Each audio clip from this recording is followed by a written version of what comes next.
Book 2 of the Bane of the Black Sword, Kings in Darkness. Quoting the Song of Virkad by James Cawthorne, 3 kings in darkness lie, Guthrin of Org and I, under a bleak and sunless sky, the third beneath the hill. Chapter 1. Elric, lord of the lost and sundered empire of Melniboné, rode like a fanged wolf from a trap, all slavering madness and mirth. He rode from Nadzakor, city of beggars, and there was hate in his wake, for he had been recognised as their old enemy before he could obtain the secret he had sought there. Now they hounded him, and the grotesque little man who rode laughing at Elric's side, Moonglum the Outlander, from Elwhere and the unmapped east. The flames of brands devoured the velvet of the night as the yelling, ragged throng pushed their bony nags in pursuit of the pair. Starvelings and tattered jackals that they were, there was strength in their gaudy numbers, and long knives and bone bows glinted in the brandlight. They were too strong for a couple of men to fight, too few to represent serious danger in a hunt. So Elric and Moonglum had chosen to leave the city without dispute, and now sped towards the full and rising moon which stabbed its sickly beams through the darkness to show them the disturbing waters of the Varkalk River and a chance of escape from the incensed mob. They had half a mind to stand and face the mob, since the Varkalk was their only alternative, but they knew well what the beggars would do to them, whereas they were uncertain what would become of them once they had entered the river. The horses reached the sloping banks of the Varkalk and reared, with hooves lashing. Cursing, the 2 men spurred the steeds and forced them down into the water. Into the river the horses plunged, snorting and spluttering. Into the river, which led a roaring course towards the hell-spawned forest of Trews, which lay within the borders of Org, country of necromancy and rotting ancient evil. Elric blew water away from his mouth and coughed. "Now they'll not follow us to Trews, I think," he shouted at his companion. Moonglum said nothing. He only grinned, showing his white teeth and the unhidden fear in his eyes. The horses swam strongly with the current, and behind them the ragged mob shrieked in frustrated bloodlust, while some of their number laughed and jeered. "Let the forest do our work for us."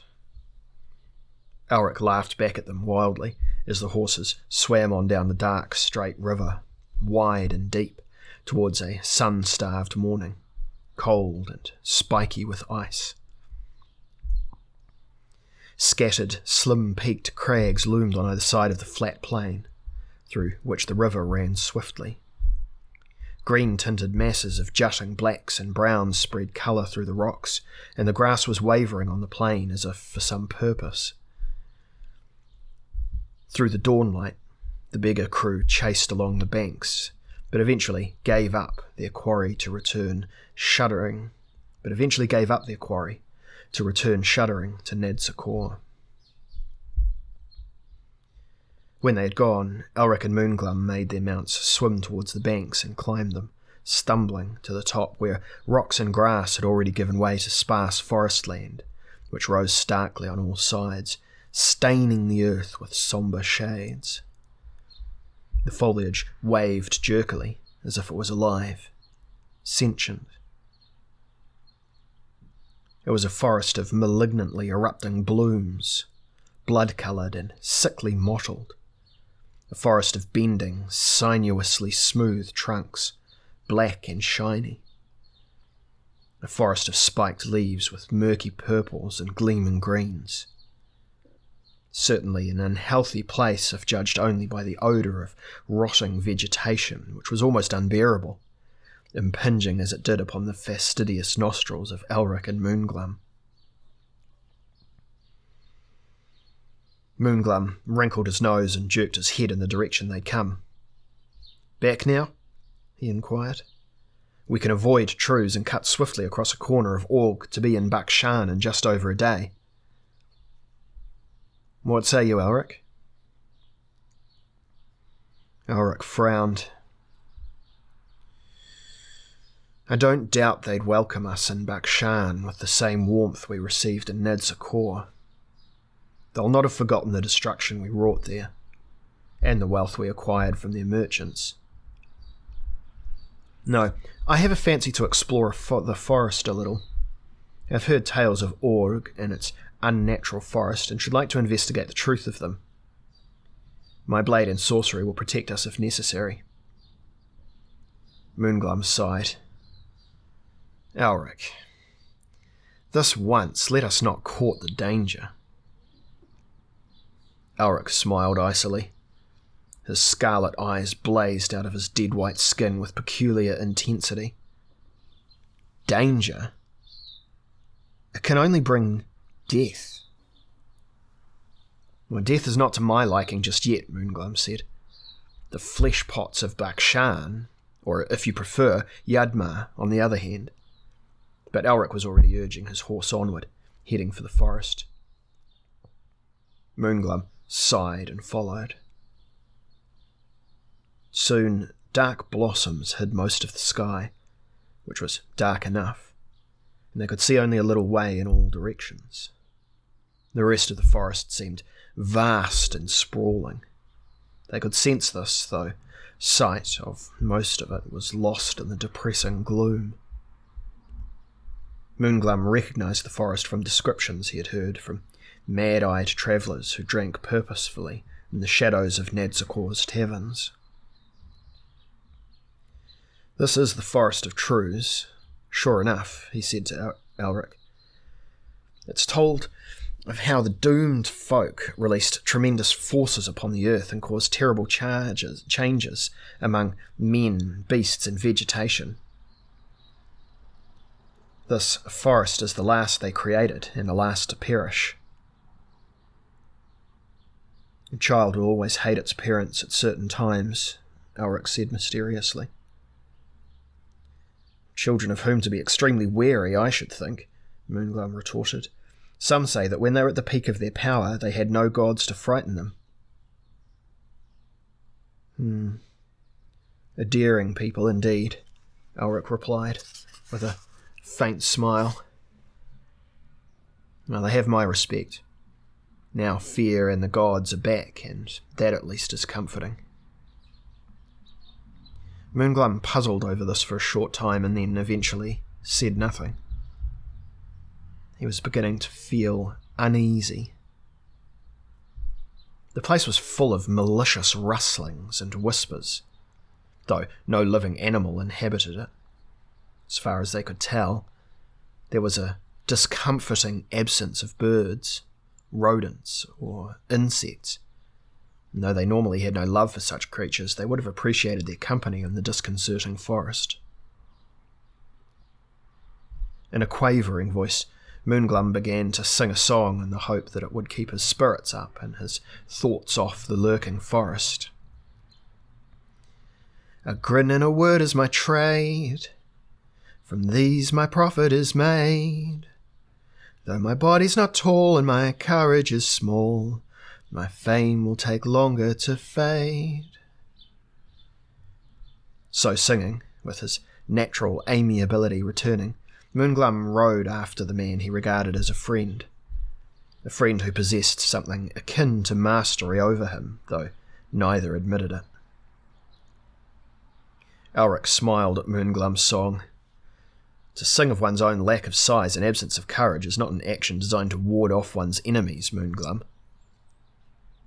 Yeah, but this way I offer no provocation, Moonglum replied glibly. If I sing of my shortcomings, I am safe. If I were to boast of my talents, then someone might consider this to be a challenge and decide to teach me a lesson. True, Elric assented gravely. And well spoken. He began pointing at certain blossoms and leaves, remarking upon their alien tint and texture, referring to them in words which Moonglum could not understand, though he knew the words to be part of a sorcerer's vocabulary. The albino seemed to be untroubled by the fears which beset the Eastlander, but often Moonglum knew appearances with Elric could hide the opposite of that which they indicated.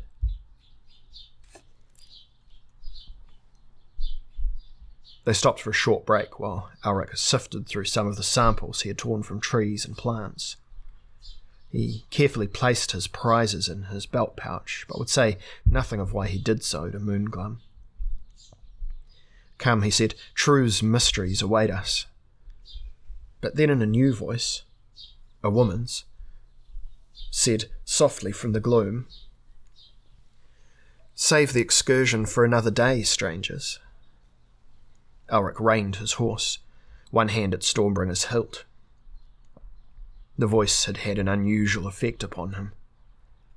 It had been low, deep, and had for a moment sent the pulse in his throat throbbing. Incredibly, he sensed that he was suddenly standing on one of fate's roads, but where the road would take him he did not know. Quickly he controlled his mind, and then his body, and looked towards the shadows from where the voice had come. "You are very kind to offer us advice, madam," he said sternly. "Come show yourself and give explanation." She rode then, very slowly, on a black-coated geldling that pranced with a power she could barely restrain. Moonglum drew an appreciative breath, for although heavy-featured, she was incredibly beautiful. Her face and bearing were patrician. Her eyes were grey-green, combining enigma and innocence. She was very young. For all her obvious womanhood and beauty, Moonglum aged her at 17 or little more. Elric frowned. "Do you ride alone?" "I do now," she replied, trying to hide her obvious astonishment at the albino's colouring. "I need aid. Protection. Men who will escort me safely to Karlark. There they will be paid." "Karlark, by the Weeping Waste? It lies the other side of Ilmiora, 100 leagues away, in a week's travel at speed." Elric did not wait for her to reply to this statement. "We are not hirelings, madam." "Well, then you are bound by the vows of chivalry, sir, and you cannot refuse my request." Elric laughed shortly. "Chivalry, madam? We come not from the upstart nations of the south with their strange codes and rules of behaviour. We are nobles of an older stock, whose actions are governed by our own desires. You would not ask what you do if you knew our names." She wetted her full lips with her tongue and said almost timidly, "You are—" "Elric of Melniboné, madam. Called Elric Womanslayer in the West. And this is Moonglum of Elwhere. He has no conscience." She said, "There are legends. The white-faced Reaver. The hell-driven sorcerer with a blade that drinks the souls of men." "Aye, that's true, and however magnified they are with the retelling, they cannot hint, those tales, at the darker truths which lie in their origin." "Now, madam, do you still seek our aid?" Elric's voice was gentle, without menace, as he saw that she was very much afraid, although she had managed to control the signs of fear and her lips were tight with determination. "I have no choice. I am at your mercy. My father, the senior senator of Karlark, is very rich. Karlark is called the City of the Jade Towers, as you will know, and such rare jades and ambers we have. Many could be yours." "Be careful, madam, lest you anger me," warned Elric, although Moonglum's bright eyes lighted with avarice. "We are not nags to be hired or goods to be brought. Besides which," he smiled disdainfully, "I am from crumbling Imrir, the dreaming city, from the Isle of the Dragon, hub of ancient Melniboné, and I know what beauty really is. Your baubles cannot tempt one who has looked upon the milky heart of Arioch, upon the blinding iridescence that throbs from the ruby throne, of the languorous and unnameable colours in the actorious stone of the Ring of Kings. These are more than jewels, madam. They contain the life stuff of the universe. I apologise, Lord Elric, and to you, Sir Moonglum. Elric laughed, almost with affection. We are but grim clowns, lady, but the gods of luck aided our escape from Nadsakor, and we owe them a debt. We'll escort you to Karlach, city of the Jade Towers, and explore the Forest of Trews another time. Her thanks were tempered with a wary look in her eyes. And now we have made introductions, said Elric. Perhaps you would be good enough to give your name and tell us your story. I am Tsaratsinia from Karlach, daughter of a Varshun, the most powerful clan in southeastern Ilmiora. We have kinsmen in the trading cities on the coasts of Picarade, and I went with 2 cousins and my uncle to visit them. A perilous journey, Lady Tsaratsinia. Aye, and there are not only natural dangers, sir. 2 weeks ago we made our goodbyes and began the journey home. Safely, we crossed the Straits of Vilmir, and there employed men-at-arms, forming a strong caravan to journey through Vilmir, and so to Ilmiora. We skirted Nadsakor, since we had heard that the city of beggars is inhospitable to honest travellers. And here Elric smiled, and sometimes to dishonest travellers, as we can appreciate. Again, the expression of her face showed that she had some difficulty in equating his obvious good humour with his evil reputation. Having skirted Nadsakor, she continued, we came this way and reached the borders of Org, wherein, of course, Trews lies. Very warily we travelled, knowing Dark Org's reputation, along the fringes of the forest. And then we were ambushed, and our hired men-at-arms deserted us. Ambushed, eh? Broke in Moonglum. By whom, madam, do you know? Well, by their unsavoury looks and squat shapes they seemed natives. They fell upon the caravan, and my uncle and cousins fought bravely, but were slain.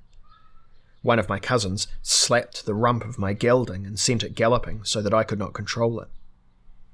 I heard terrible screams, mad, giggling shouts, and when I had at last brought my horse to a halt, I was lost. Later I heard you approach and waited in fear for you to pass, thinking you were also of Org. But when I heard your accents and some of your speech, I thought that maybe you might help me. And help you we shall, madam, said Moonglum, bowing gallantly from the saddle, and I am indebted to you for convincing Lord Elric here of your need. But for you, we should be deep in this awful forest by now and experiencing strange terrors, no doubt. I offer my sorrow for your dead kinfolk and assure you that you will be protected from now onwards by more than swords and brave hearts, for sorcery can be called up if needs be. Now, let's hope there'll be no need, frowned Elric. You talk blithely of sorcery, friend Moonglum, you who hate the art. Moonglum grinned. I was consoling the young lady, Elric, and I've had occasion to be grateful for your horrid powers, I'll admit. Now, I suggest that we make camp for the night, and so, refreshed, be on our way at dawn. I'll agree to that, said Elric, glancing almost with embarrassment at the girl. Again he felt the pulse in his throat, and this time he had more difficulty in controlling it. The girl also seemed fascinated by the albino. There was an attraction between them which might be strong enough to throw both their destinies along wildly different paths than either had guessed.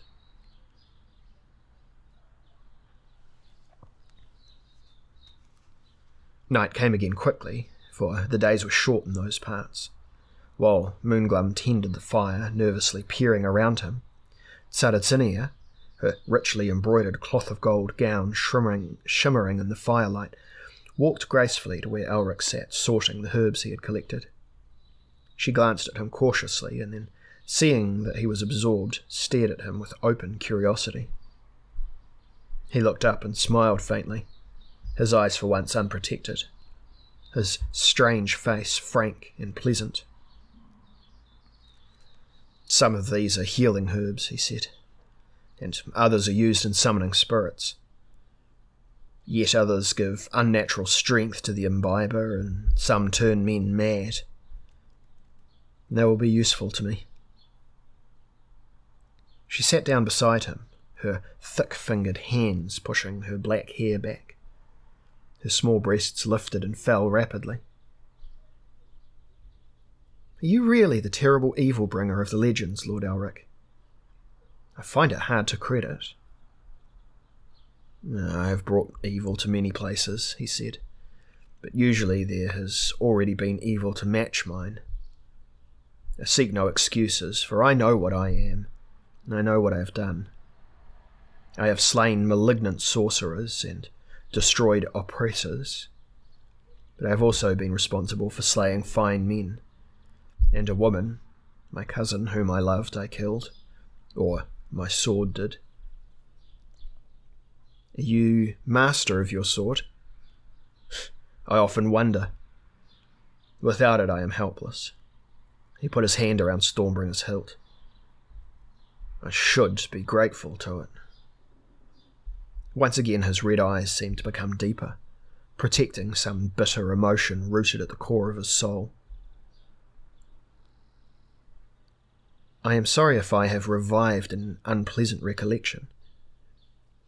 "Do not feel sorry, Lady Tsaritsenia. The pain is within me, and you did not put it there. In fact, I'd say you relieve it greatly by your presence." Half startled, she glanced at him and smiled.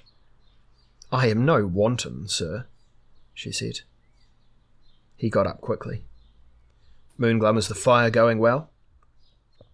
"Aye, Elric, she'll stay in for the night." Moonglum cocked his head to one side.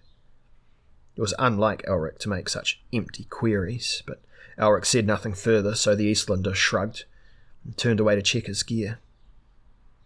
Since he could think of little else to say, Elric turned and said quietly, urgently, "I'm a killer and a thief. Not fit to. Lord Elric, You're infatuated by a legend, that is all. No, if you feel what I feel, you will know it is more. You are too young, but old enough. Beware that I must fulfill my destiny." "Your destiny?" "It is no destiny at all, but an awful thing called doom. And I have no pity except when I see something in my own soul. Then I have pity, and I pity. But I hate to look, and this is part of the doom which drives me. Not fate, nor the stars, nor men, nor demons, nor gods. Look at me, Tsaritsania. It is Elric, poor, white, chosen plaything of the gods of time. Elric of Melniboné, who causes his own gradual and terrible destruction. It is suicide. Aye, I drive myself to slow death, and those who go with me suffer also. Oh, you speak falsely, Lord Elric, from guilt madness. But I am guilty, lady. And does Sir Moonglum go to doom with you? He is unlike the others, indestructible in his own self-assurance. I am confident also, Lord Elric. Yeah, but your confidence is that of youth. It is different. Need I lose it with my youth? When you have strength, you are as strong as we are, I'll grant you that. She opened her arms, rising. Then be reconciled, Elric of Melniboné. And he was. He seized her, kissing her with a deeper need than that of passion. For the first time, Cymoril of Imrira was forgotten as they lay down, together on the soft turf, oblivious of Moonglum, who polished away at his curved sword with wry jealousy.